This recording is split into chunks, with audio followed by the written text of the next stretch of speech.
Let us offer our consecration to the Lord. Lord, we offer up to you this day as we begin a new week, and we ask that you may show us where we need to draw closer to you, where we need to come closer to you, where we may need to change our way of living and seek to follow you more closely. And we ask this through Christ our Lord.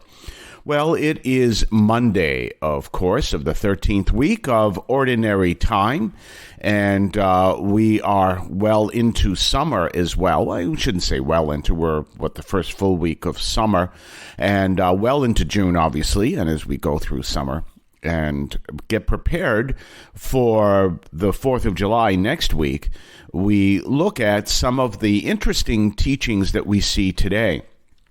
And today's teaching from the Old Testament in the first reading comes to us from the book of Amos. And if you ever have any questions or any disagreements even of what the Catholics teach in what is known as social justice teaching, then don't read the book of Amos, because that's really what it is all about.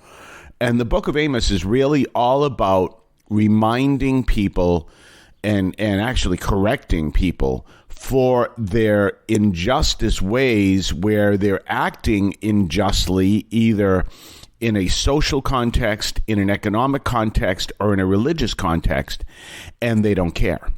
And that's always something important to look at. Now, here's the other thing to realize. If the Lord is speaking to the people in saying these, his line is for 3 crimes of Israel and now 4, and this is after he's done a whole series of going after other societies. But he says, for 3 crimes of Israel and now for 4, I will, and he says, I will not take it, and I will not take it back, and he starts to take and speak to them that why he's going to correct them. Some of them, as I said, are actions of economy. Some of them are actions of liturgy, whatever the case may be. But what he's actually saying there is you don't realize you're doing these things wrong, or you realize and you don't think it's important. And that's always something to look at, because here he's saying this specifically to Israel. This is part of the first reading for today, if you're reading along in whatever list of daily readings you may have, either in the Bible directly or in a missal you may have, or at bible.usccb.org. But as we see, he is making that statement, and one of the things he's saying is, for example, this is the Lord speaking through Amos. He says, because they hand over the just for silver and the poor for a fair pair of sandals. In other words, what are they doing? They're acting unjustly in a way that benefit themselves with no respect for the quality of person that they are betraying. You know, they don't care. And so what they're doing is they're doing something that is a central aspect of a way that societies collapse. I guess you could say collapse, if these aren't corrected. My world, my way. I have said that we have a real problem in this country, and we've seen the great division in this country that has been happening. Why? I said this 20 years ago. The thing I noticed is people were standing there and just going, my world, my way, my church, my way, my whatever, my way. And that was their attitude. And so they didn't care who they hurt, who they undermined, who they did, whatever, because they wanted their world their way. Well, that was 20 years ago. Now it's 1,000 times worse. And it's 1,000 times worse in this country. And you see, what is the problem that's going on? It is the people who are saying, my world, my way, and that's what I want, and I'm going to fight for it, and I don't care about you. Well, this is what was going on in Amos. They didn't care. People didn't care who they hurt. The people didn't care who they undermined. People didn't care who they betrayed. People didn't care about anything. What they cared about is their own benefit, my world, my way. And in doing so, the Lord's saying, well, you know, if that's what you want, your world, your way. Obviously, this isn't a quote or anything like that. It's me extrapolating from this. If that's what you want, your world, your way, then guess what? I'm not going to do anything for you. I'm not going to protect you. I'm not going to do anything for you. And because I'm not going to do anything for you, you will find that you ultimately will lose everything. So because it's always what he wants is his world, his way, and his world is a just world. His world is a loving world. His world is a merciful world. And you can see all that. I've given some thought to this. One of the things that we have as Catholics are the spiritual and corporal works of mercy. Kind of an interesting little thing, and this kind of throws itself out as well, is the Catholic worker used to print, now this is back almost 100 years ago, used to print these block wood prints in their newspaper of the corporal and spiritual works of mercy. And I guess now they've been turned over to a collection. And if you want to use them, you have to get permission, and there may be copyright issues. Well, the Catholic worker was never copyrighted, ever. I spoke to them one time about using something, and they says, we don't copyright anything. It's all, as far as they're concerned, public domain. But because the originator turned the estate over of the artist over to a university, now they're dealing with issues of copyright. And I'm like, that is everything the Catholic worker did not stand for. We're going to talk more about this on the other side of the break. You're listening to St. Anthony Overnight from St. Anthony Parish in Allston, Massachusetts, right here on WEZE 590 AM. I want to call your attention to Catholic TV, which offers great faith-filled, family-friendly programming 24 hours a day.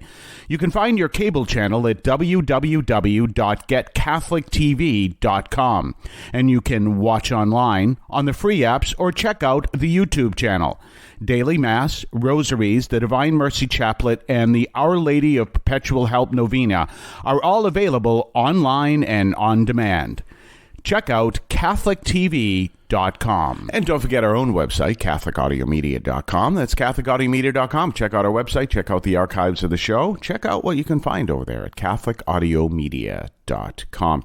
So we're talking about this this reality of the corporal and spiritual works of mercy in light of where the Lord is calling us to seek the world his way, not our way. And, one of the things that you will find in the corporal works of mercy is bear wrongs patiently. Now, I want you to understand that. We live in the cancel culture. If you really look at some of the attitude of the people who are demanding their world their way, all of them practically reverse each of the 10 commandments. And one of them is bear wrongs patiently. It's not that you allow someone to mistreat you or anything else, but if someone makes some statement, you don't turn around and get all upset and jump down their throat and everything else, when in fact the person may not have intended to offend you. It just may have come out.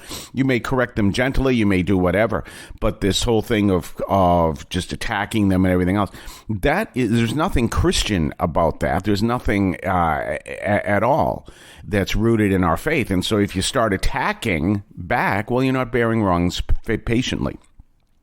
And that's an important teaching. Bear wrongs patiently. That's one of the teachings that you will find.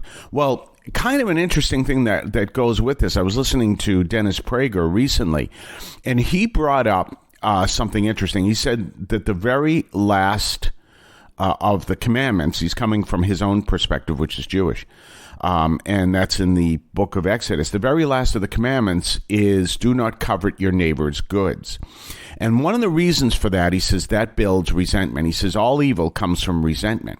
And it was something I thought of in light of that, because part of this whole my world, my way is people are, as he brought out, people are allowing resentments and people allowing someone to get them to, they'll foment anger and they'll foment resentment and they'll really build it up and say, what these people are saying, what they don't understand. It's one of the tactics of Saul Alinsky.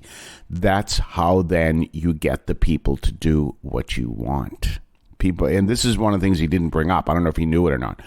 But that's one of the ways. I mean, that's literally a tactic that is taught in some schools of government of how to get people to do what you want. You get them emotionally stoked and angry. So a lot of this get people upset. You know what they're saying about you, know what they're doing, you know what they're doing, you know what they're doing. It's a form of manipulation so that then you can say, well, now let's go get rid of them. Well, you're going to find that in the Old Testament as well, this great form of injustice. And I think I've spoken to you before. It's also a military tactic. There was a great story of how, I guess, no, I don't guess, I know. It was the Guatemalan army. I read this in Don't Forgive Too Soon by the Lynn brothers and Sheila something. She's a Lynn sister. And if you remember the Lynn brothers, they were these Jesuits that did a lot of healing ministry. And one of the things that they taught is the Guatemalan army many years ago, what they would do is they would send people into villages and they would stoke flames. You know what they're saying about you? You know what? And they would spread rumors and they do all this. And it would get the people against each other. And then they would get angry with each other and they would start reporting each other to the Guatemalan army, which would be sitting outside the town and just waiting for people to get turned over to them over and over and over and over. It's a form of manipulation. And this one town realized that, and they all forgave each other. So when someone went in and says, you know what they say about you? It's, yeah, we know. We already discussed it and we worked it out. And they couldn't do anything in that town. So it's interesting that he brought that up. And again, this is a tactic that people are using here to get the world the way they want it, and they get it by manipulating people. And you can see in Amos, God realizes that's what happens. Have yourself a blessed day. We will talk tomorrow. If you would like to support our program, please consider a donation to St. Anthony Parish in Allston, Massachusetts. There are several ways to consider this. One is to purchase any of our merchandise, which you can find at the shopping tab at CatholicAudiomedia.com. That's CatholicAudiomedia.com. There are coffee mugs there. There's also my latest book, Encounter Christ in Your Humanity, all of which you can find at the shopping tab at CatholicAudiomedia.com. You can also donate to the show directly through either the Donate tab, also at CatholicAudiomedia.com, or by sending a donation to the U.S. Postal Service with your questions and comments at 43 Holton Street, Allston, Massachusetts, 02134. That's St. Anthony Parish, 43 Holton Street, Allston, Massachusetts, 02134. Finally, the best way you can support our parish is to attend Mass on Sundays at 10 o'clock and be a part of our parish.